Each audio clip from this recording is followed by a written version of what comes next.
Halo guys, aku Nurika Sevita Hairunisa. Aku Syifa Rafila Pinje. Saya Aldivo. Kita bakalan ngelakuin wawancara di Desa Wisata Sri Keminut. Jadi yuk ikutin keseruan kami. Let's go. Let's go.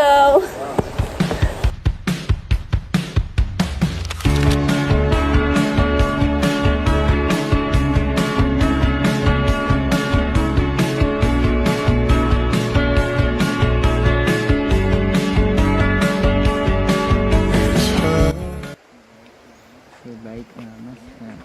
Sebelumnya terima kasih karena sudah meluangkan waktunya diwawancarai, dan kami dari Universitas Gadjah Mada Prodi Bisnis dan Wisata tertarik dengan wisata di daerah sini. Sebelumnya saya Aldi Nael. Saya Nurika Sevita Hairunisa. Saya Syifa Rafila Pinje. Sama Mas. Sama Mas. Jadi Jadi sebelumnya kalau boleh tahu, kami sekarang sedang wawancara dengan Mas siapa? Mas Aldi. Oke. Kalau boleh tahu nih Mas, sejarah atau alasan terbentuknya Desa Sri Keminut ini bagaimana ya Mas?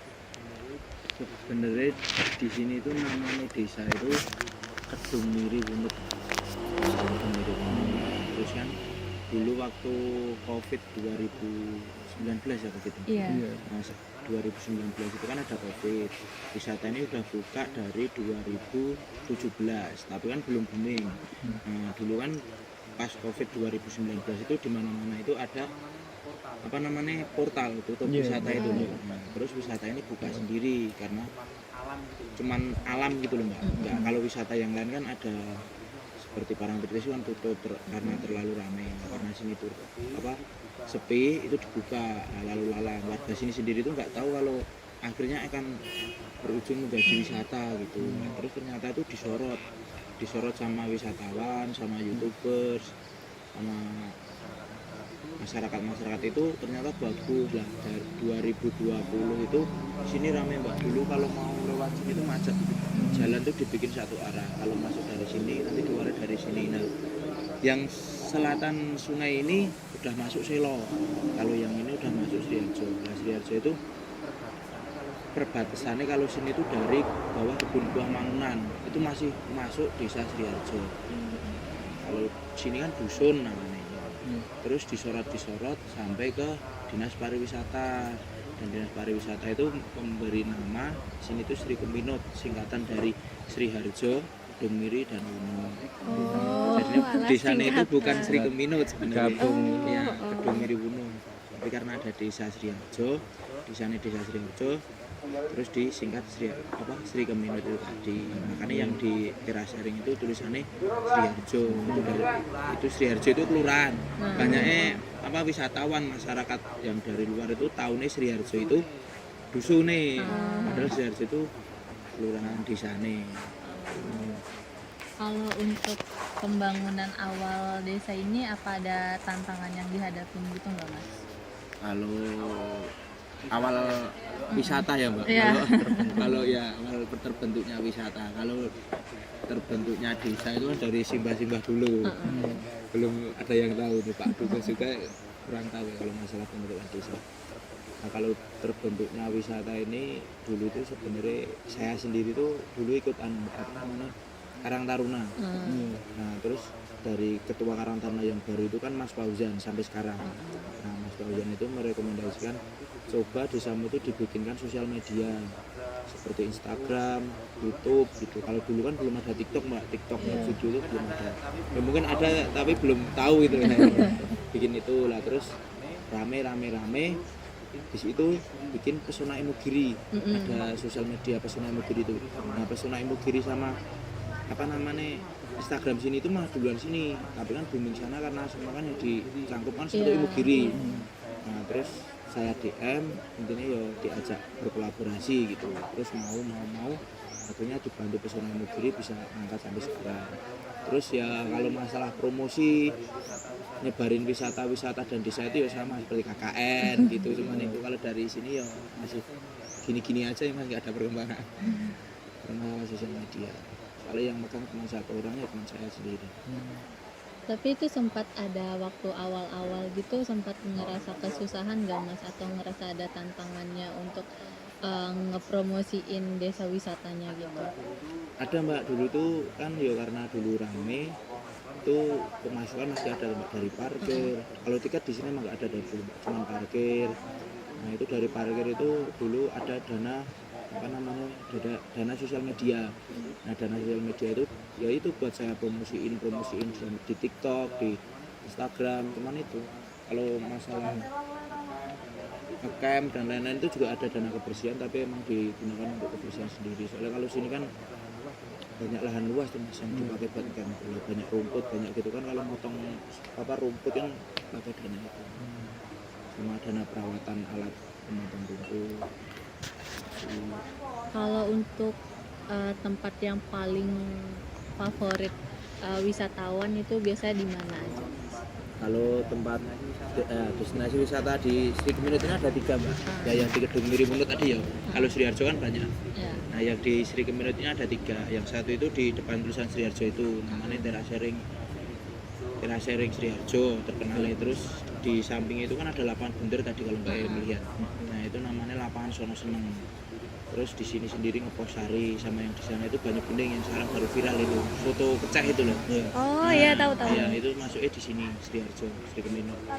Kalau yang baru viral itu di soto Banyu Bening itu sama di sini. Kalau yang di apa namanya lapangan Sono Seneng itu biasanya dipakai buat acara-acara besar. Kalau ada yang mau menyewa seperti ngecamp SMP, SD, ngecamp keluarga, terus adanya camping acara-acara seperti apa ya off-road dan lain-lain itu biasanya kumpul di situ. Tapi off-roadnya di luar, kalau di sini tidak diperbolehkan untuk off-road di wisata sini. Memang dulu pernah dipakai sungai ini, tapi kan terus masuk sungai-sungai ini makanya nah ini jalannya sebenarnya dulu dipakai turun untuk off-road ini. Nah naiknya di suatu Banyu Bening itu ke sebelah timur itu nanti ada jalan naik, tapi kan sekarang nggak diperbolehkan karena merusak memang sungai itu masih batu-batuan jadi pada sama hewan-hewan itu banyak yang mati seperti ikan-ikan itu.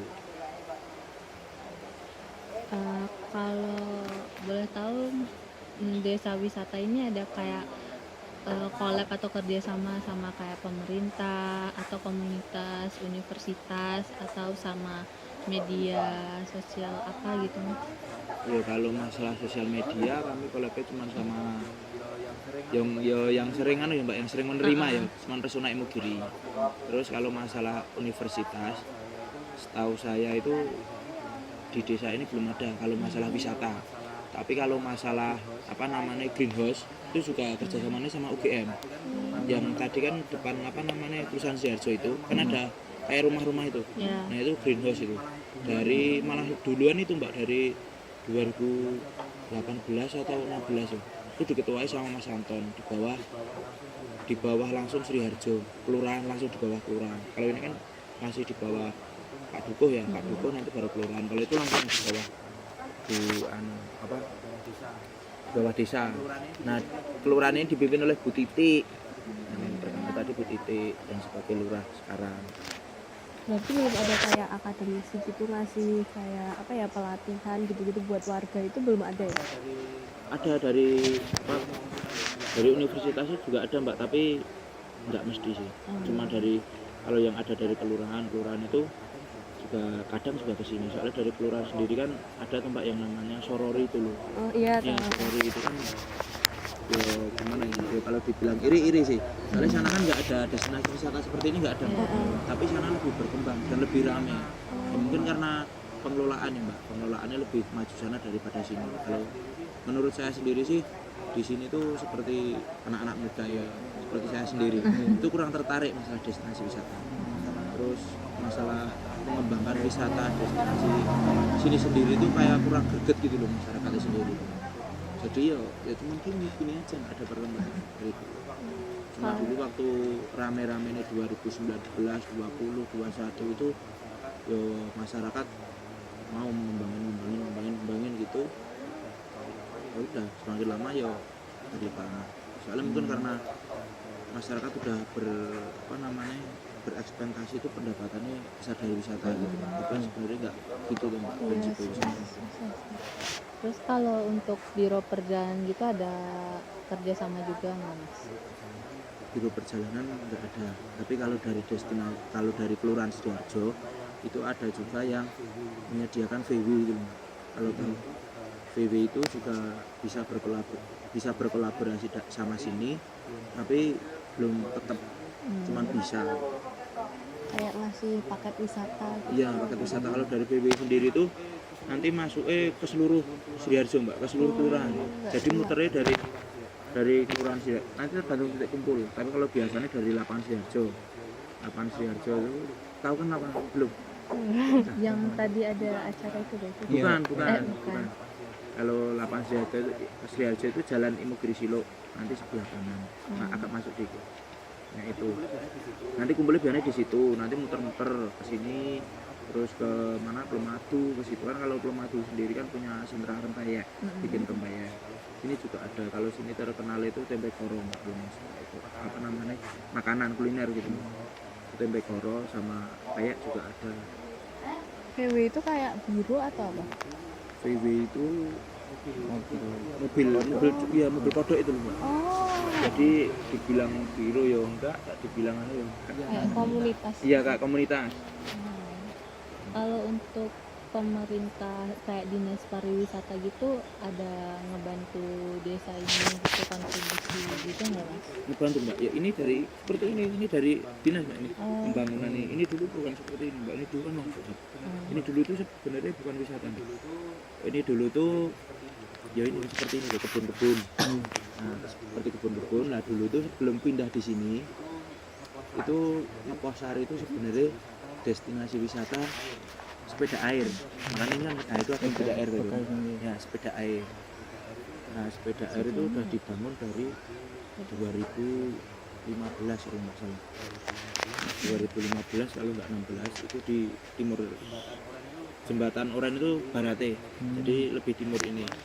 Nah itu kan karena wisatanya ya cuma menggunakan alam, otomatis kan sungai ya tiap tahun berubah teman-teman. Nah sana udah dangkal, ganti di sini dulu bisa buat sepeda air, terus dibuka ini. Lah ini dulu tuh lahan pertanian, terus tapi kan ini milik kelurahan, diolah terus dijadikan destinasi wisata sama Bulura, dibuka terus dipakai. Itu baru buka 1 tahun sungai banjir lagi, berubah jadi seperti ini sampai sekarang belum ada perubahan. Dan sepeda air sendiri belum bisa beroperasional sampai sekarang. Dangkal ya mas? Iya sangat dangkal. Soalnya kan kalau sepeda air itu harus dalam kan. Dulu itu juga diatasi sepeda air itu kano.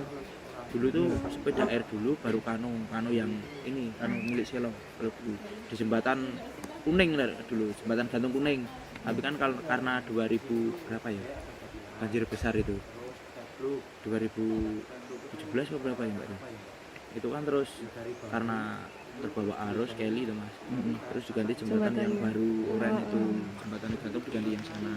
Itu baru mas? Iya baru ya, jembatan gantung sana tadi itu baru. Oh lewat sih tadi. Lewat situ. Itu baru. Terus yang karena ini pindah sini, yang Selo itu pindah di Mbahyo itu. Baik. Bagaimana proses koordinasi antar elemen kerjasama mas? Untuk koordinasi sendiri menurut saya masih kurang. Ya karena tadi loh dari masyarakat sini gregetnya nggak ada, jadi semuanya iya Belum teredukasi belum. Ya kalau dari pihak kelurahan sendiri sudah perjuangannya menurut saya sudah sangat luar biasa mas. Setiap hari ada edukasi, bukan setiap bulan tapi setiap hari itu kayak dari kelurahan itu ada aja itu loh mas, masalah dari universitas mana, masalah dari dinas pariwisata atau dari kecamatan atau dari polsek sendiri, masalah keamanan sungai. Soalnya sungai teman, bagaimanapun tetap harus menjaga keamanan itu.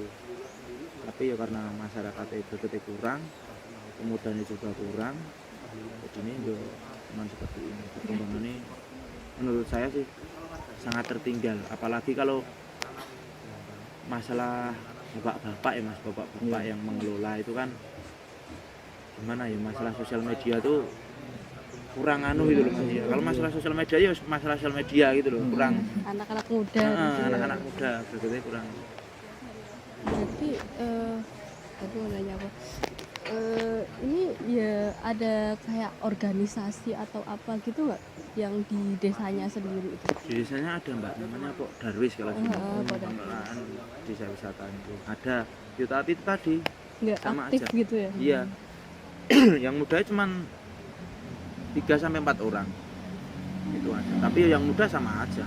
Yang muda udah masuk di organisasi Pok Darwis itu udah termasuk bagus, tapi sama aja, ayo mati. Tidak berjalan. Tidak berjalan. Sulit ya. Kalau di sosial media sendiri sering di update sendiri kan sering ada kegiatan Mbak, itu yang mengelola malah dari kelurahan. Seperti ada apa SFTR, besok kan ada SFTR itu Sofan Darwan. Terus kemarin juga ada, udah 2 tahun, setahun kemarin ada, tahun depannya lagi juga ada, udah 3 tahun ini. Itu juga dari kelurahan. Terus sering adanya apa jadilan untuk menghibur wisatawan itu juga dari kelurahan. Untuk dari sini sendiri kurang. Justru malah dari kelurahan sendiri yang mempunyai greget banget itu. Iya malah lebih. Aduh ini potensinya bagus banget tapi malah dari Sini itu juga sering Mbak, dari UGM, UNY, UMY itu sering melakukan wawancara gini sering, tapi yo gimana lah, mau dari manapun kalau orang setempatnya sendiri anunya kurang terus Tapi sekarang gimana mas kalau kondisi wisatanya kayak flow-nya gitu? masalah sosial media. Enggak, masalah ke pengunjungnya gitu. Pengunjungnya yo kalau sementara menurun. Ini sudah termasuk musim kering tapi sangat menurun kalau yang tahun-tahun kemarin itu musim kering gini, satu minggu itu ini penuh. Ini penuh. Ya entah keluarga, entah siapapun. Ya mungkin karena menurut saya sendiri ya Mbak, karena belum adanya perkembangan sih. Dari dulu itu cuma gini-gini aja. Harusnya dikasih kayak apa ya, daya tarik yang bisa menarik gitu. Kalau tahun ini malah lebih sering ke yang soto pecah itu. Soalnya ya itu menarik banget sih karena ya di mana lagi makan soto di atas kali gitu kan.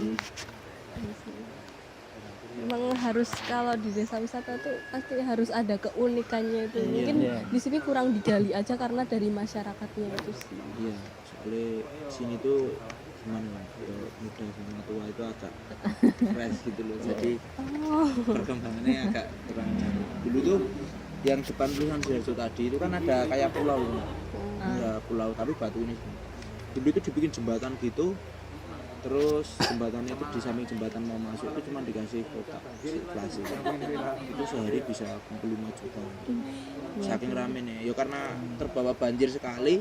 Jembatannya cuma dari bambu, jembatannya terbawa arus udah, sekarang nggak dibangun lagi. Padahal dulu ya bagus. Sayang banget ya. Berarti banyak banget tantangannya dari alam juga, Iya, dari alam. ya. Mungkin gimana ya Mbak, kalau musim kemarau ini rame, masyarakat punya keinginan membangun apa gitu, nanti 3 bulan 4 bulan udah hangus lagi semuanya. Soalnya kan kalau sungai ini, Oyo ini kan kalau banjir itu nggak bisa nggak bisa diprediksi, cuma tiba-tiba arus besar banjir. Berarti desanya kayak musiman juga ya? Iya musiman, destinasi wisatanya pun juga musiman. Kalau apa namanya paling sering di terasering yang tulisan Sidoarjo itu paling sering ketika musim penghujan. Padi itu kan bagus mas. Kalau katanya wisatawan itu seperti di Ubud Bali katanya. Ya aku nggak tahu mas, aku ya belum pernah ke sana. Tapi kalau katanya seperti itu. Tapi emang paling banyak orang bersepeda, orang lari itu di musim penghujan. Wah, di hujan-hujan gitu ya yang paling. Apalagi kalau pagi cuma rintik-rintik, kalau pagi rintik-rintik, malamnya hujan deras, pagi rintik-rintik, ini tuh semua full kabut. Lihat, gunung ini nggak kelihatan, mungkin cuma setengah gunung ini, yang itu juga. Jadi banyak orang lari bersepeda itu. Yuk, cuman lewat jadi ini dari nggak mau iya nggak mampir. cuman lewat jadi untuk UMKM orang sini sendiri ya nggak ada perkembangan orang lari orang olahraga. Kalau musim penghujan ini apa warna sungainya apa berubah tidak? Berubah Mas. Warnanya coklat Oh, berwarna coklat ya kalau ini kan iya hijau bening sebenarnya Mas. Kalau hijau kan sebenarnya karena bawah itu lumut.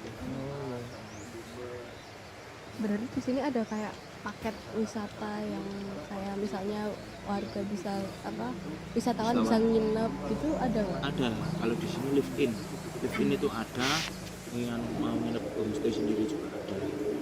Kalau live in itu yang sering dari sini tuh SMP atau SMA Pilar itu di Jakarta itu sering udah 2 kali sampai 3 kali. Untuk syuting sendiri di sini juga udah sering, cuman tahun ini baru ada 2 kali kalau nggak 3 kali. Biasanya rame Mbak sini nyampe 12 kali 14 kali. Itu film loh Mbak, bukan 12 kali apa 12 hari itu bukan, tapi 12 film entah dari mana aja, entah dari SCTV, RCTI atau bioskop. Oh, berarti sering dijadiin tempat untuk syuting juga Syuting ya? sering ya. Tapi itu dapat keuntungan nggak dari itu? Dapat dari sini warga juga dikasih juga dibagi rata kan, karena semua kan terdampak entah dari berisiknya, entah dari akses jalannya. Soalnya kalau syuting tadi kan Mbak E lewat makam yang di kanan jalan tadi ya. Ah, iya. Ya, itu kan semuanya penuh mobil. Jadi untuk masyarakat sendiri terganggu untuk perjalanan mau sekolah, mau cari uang. Kalau sini kan kebanyakan masyarakat itu dagang sama petani. Kan malah jarang yang kayak menjadikan wisata ini sebagai sumber pendapatan ini malah jarang. Jarang. Cuman kalau ada yang mau syuting ya diterima, kalau ada yang mau live in aja juga diterima, nginep homestay juga diterima. Nah kalau seperti homestay tadi itu juga ramenya juga pas musim penghujan, pada berburu kabut itu. Ngejar Iya. jam. Tapi dengan dijadikan tempat syuting gitu bisa naikin pengunjung nggak sih Mas? Yo gimana ya Mbak, yo bisa tapi cuman berapa persen gitu sih. Kalau di sosial media malah lebih berpotensi di sosial media, banyak yang mengikuti, untuk view-nya juga like itu mah banyak kalau habis dipakai syuting. Kalau dari YouTube Sri Keminut sendiri mah kalau setiap ada syuting saya upload gitu malah view-nya sama subscriber langsung nambah banyak. Tapi kalau apa nggak ada syuting cuman gini yang diupload ini sama aja nggak ada perkembangan. Di TikTok pun juga seperti itu. Berarti emang yang paling berdampak itu ke desa emang dari sosial medianya ya? Iya, dari sosial medianya. Kalau dari pemerintah tadi gitu. Ya kalau dari pemerintah sih sudah mendukung sih Mbak, cuma dari warganya aja. Iya. Kalau pemerintah sudah benar-benar mendukung. Oke. Nah, bagaimana dampak kerjasama terhadap kesejahteraan masyarakat di desa ini, Mas? Kalau kerjasamanya juga baik, masyarakat juga apa ya baik sih, Antusias, antusiasnya juga baik. Itu tadi sebenarnya pengelolaan yang kurang baik. Sebenarnya kalau orang sini tuh kalau saya anggap saya sendiri itu lebih takut. Seumpamanya ada mbak-mbak gini sih, mbak gini mau wawancara gitu. Jarang pemuda yang mau diwawancara karena takut Mas. Takut jadi ya kalau orang takut tuh kedepannya kayak agak gimana tuh Mas, masalah wawasan, masalah menjabarkan wisata itu aja sih.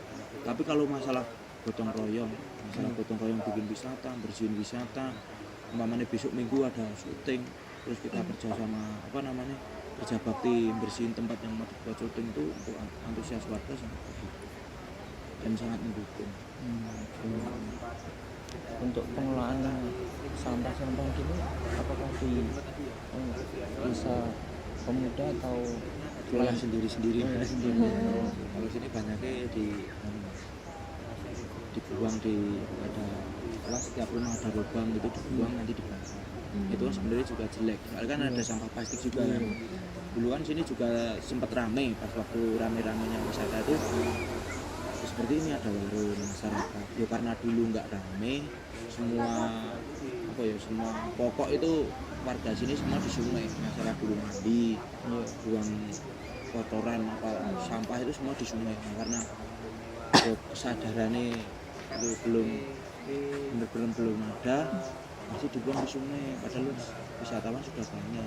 Sempat di video itu dulu Oh, juga diviralin. viral itu ya. Juga viral itu katanya destinasi wisata alam, tapi masalah sampah buang di sungai, masalah kotoran buang di sungai itu juga Terus sempat jadi turun juga wisata. turun juga. Terus ya gimana ya, saya sendiri tuh juga agak bingung ya Mbak. Kalau saya sendiri tuh memasarkan wisata ini udah ya dari awal itu ya Mbak, dari 2017 udah bagaimana caranya untuk menjunjung, tapi kadang koordinasinya itu kurang. Terus kan kalau masyarakat, kalau simbah-simbah, bapak-bapak gitu kan, kalau dikasih tahu, kalau enggak bener-bener kan agak susah ya. Merasa lebih berpengalaman. Merasa lebih pengalaman, tapi kan ya gimana. Kalau misalnya ada live-in gitu, ada kunjungan gitu yang jadi tour guide-nya Ada dari sini bekerja sama dari desa sebelah, Mas Oh, malah Anton. desa sebelah yang Iya, tapi cuma satu orang Mbak, orangnya. satu orang ya. Kan itu Mas Anton itu yang memegang greenhouse tadi, nah, itu dari desa sebelah. Tapi dia sering namanya bermasyarakatnya sering di sini gitu. Nah terus greenhouse-nya juga di sini. Terus dari UGM itu juga masrahke ini ke Mas Anton, dikelola Mas Anton di sini. Dulu yang digunakan sama Mas Anton itu warga sini. Nah tapi karena warga sini juga kesadarannya kurang, greenhouse itu apa toh, cuman tanam di pralon nggak ada manfaatnya gitu tuh Mbak, kalau orang-orang zaman dulu. Akhirnya lebih memilih di pertanian sendiri-sendiri. Terus Mas Anton kan bagaimana caranya mengembangkan itu, Mas Anton ngajak warga yang sana, kan warga sana juga ada yang nggak paham. Kalau warga sini tuh masih banyak Mbak, satu rumah itu masih ada punya lahan, entah di mana. Kalau warga sana kan agak kekurangan. Nah itu terus diajak ke sini mengembangkan greenhouse itu, ya berkembang. Terus yang tempatnya di sini yang mengelola anak sana. Masalah greenhouse itu kan juga sering ada kunjungan, entah dari universitas atau entah dari wisatawan mana, pengelolaan pupuk, pelatihan pengelolaan pupuk itu Malah dari desa lain. terus langsung ya karena udah berpengalaman terus dibikin seperti itu, akhirnya berhubungan tadi ada penginapan Itu malah yang ngelola itu tuh malah bener-bener dari desa lain, nggak dari sini. enggak yang cuma live-in aja Mbak. Kalau yang yang live-in. iya, kalau yang lain dari desa sini.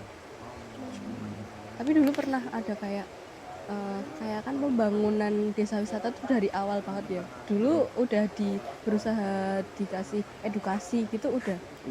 Tapi malah tapi orangnya aja Iya, yang nggak mau. Itu emang susah sih Iya. masalah emang dari apanya. Berangkat seperti itu. Tapi malah sebenarnya kayak sulit ya, kayak malah yang dapat untungnya tuh dari desa sebelah. Iya, masalah itu tadi sebenarnya malah masyarakat tuh kesini tuh inginnya mencari wisata ya Mbak. Kalau pemahaman saya itu mencari wisatawan yang tenang, masalah alam tuh Mbak. Nah tapi karena pengelolaannya nggak baik, jadinya kalau banyak gitu mungkin bisa beralih ke tadi greenhouse. Tempatnya juga sama, lebih tertata, juga ada pelatihan cara mengembang biakan kambing, cara mengolah pupuk, nanti juga ada cara menanam. Itu kan sebenarnya juga nggak cuma greenhouse itu loh Mbak, greenhouse itu juga punya lahan persawahan, jadi bisa langsung tanam di sawah juga, nggak cuma di hidroponik aja.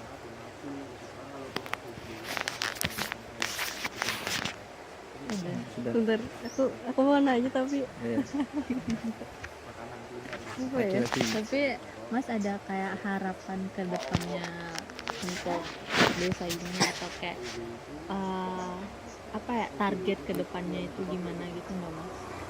Kalau dari saya sendiri itu ya kalau bisa ya Mbak, ya menjadi destinasi wisata tujuan di Jogja. Nah dulu itu saya tuh cuman ini Mbak, saya tuh dulu sekolah itu di lingkup Ilmu Giri, dari SD, TK, SMP, SMA itu di lingkup Ilmu Giri. Nah terus saya keluar tuh nggak ada yang tahu namanya Desa Sriharjo. Hmm. Desa Sriharjo aja nggak ada yang tahu mbak. Apalagi dusun Kedung Miribuno itu nggak ada yang tahu sama sekali. Nah terus saya mengembangkan itu dari wisata ini. Tujuan saya itu cuma itu, bagaimana caranya setidaknya kalau orang se-Indonesia itu nggak tahu namanya Sriharjo, setidaknya orang Jogja itu tahu destinasi wisata Sriharjo. Itu terus saya bikin sosial media itu dikembangkan, ngajak collab, akhirnya juga banyak yang tahu. Tapi banyaknya desa tahunnya itu di sini juga Desa Sriharjo. Kalau Desa Sriharjo nggak tahu mah wisata kano itu malah pada tahu. Sekarang kanonya masih ada? Kalau sekarang kanonya udah enggak, sekarang yang ngembangin kano kelurahan sebelah ya Selo. Pundong ya? Enggak, Selo Pamioro. Oh, Selo Pamioro. Iya. Kirain Selo Harja aku mikirnya dari tadi. Selo Pamioro. Kalau yang camping ground tadi masih nggak? Tadi ada tuh Selo. Masih. Yang ngelola sini juga ada. Yang lola sini. Rame nggak itu mas?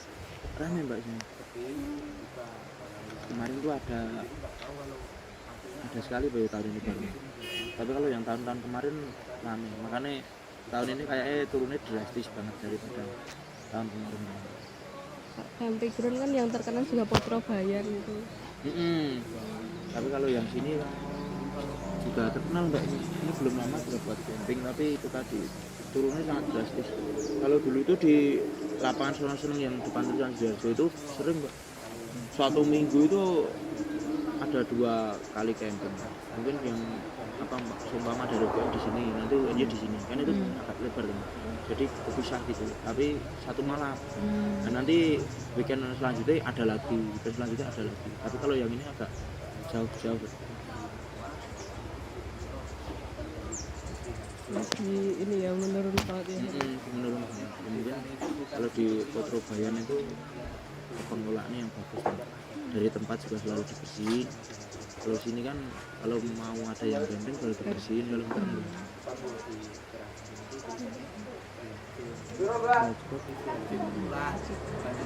Ya, baik Mas Aldi, terima kasih sudah meluangkan waktunya. Jadi kami mohon maaf jika ada kesalahan kata ataupun yang tidak berkenan. Ya, terima kasih ya Mas. Iya mas. Terima kasih mas. Ini juga bisa dibantu follow juga. Iya. Udah, tapi Wisata ya mbak. Kalau ya terbentuknya wisata, terbentuknya desa itu dari simbah-simbah dulu. Belum ada yang tahu. Itu juga kalau terbentuknya wisata ini dulu itu sebenarnya saya sendiri tuh dulu ikut Karang Taruna. Nah terus dari ketua Karang Taruna yang baru itu kan Mas Fauzan sampai sekarang. Nah Mas Fauzan itu merekomendasikan coba di sana itu dibikinkan sosial media seperti Instagram, YouTube. Kalau dulu kan belum ada TikTok mbak, TikTok YouTube itu belum ada. Ya, mungkin ada tapi belum tahu gitu misalnya bikin itu lah. Terus rame di situ bikin Pesunan Negeri, ada sosial media Pesunan Negeri itu. Nah Pesunan Negeri sama apa namanya Instagram sini itu masih yang ini, artinya di sana karena semua yang disatukan itu Negeri. Nah terus saya CM akhirnya ya diajak berkolaborasi. Terus kemarin ngomong akhirnya dibantu Pesunan Negeri di sana saya. Terus ya kalau masalah promosi nyebarin wisata dan desa itu ya sama seperti KKN gitu.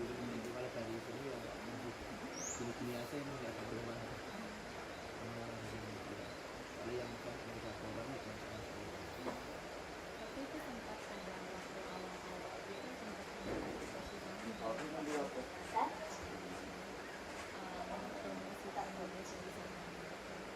ada mbak, dulu itu kan ya karena dulu rame itu pemasukan itu ada kalau kita biasanya emang nggak ada besi, cuma parkir. Nah itu dari parkir itu dulu ada dana apa namanya, ada dana sosial media. Nah dana sosial media itu ya itu buat saya promosiin di TikTok, di Instagram, cuman kalau masalah makan dan lain-lain itu juga ada dana kebersihan, tapi digunakan untuk kebersihan sendiri. Kan banyak lahan luas yang rumput dan apa rumput ini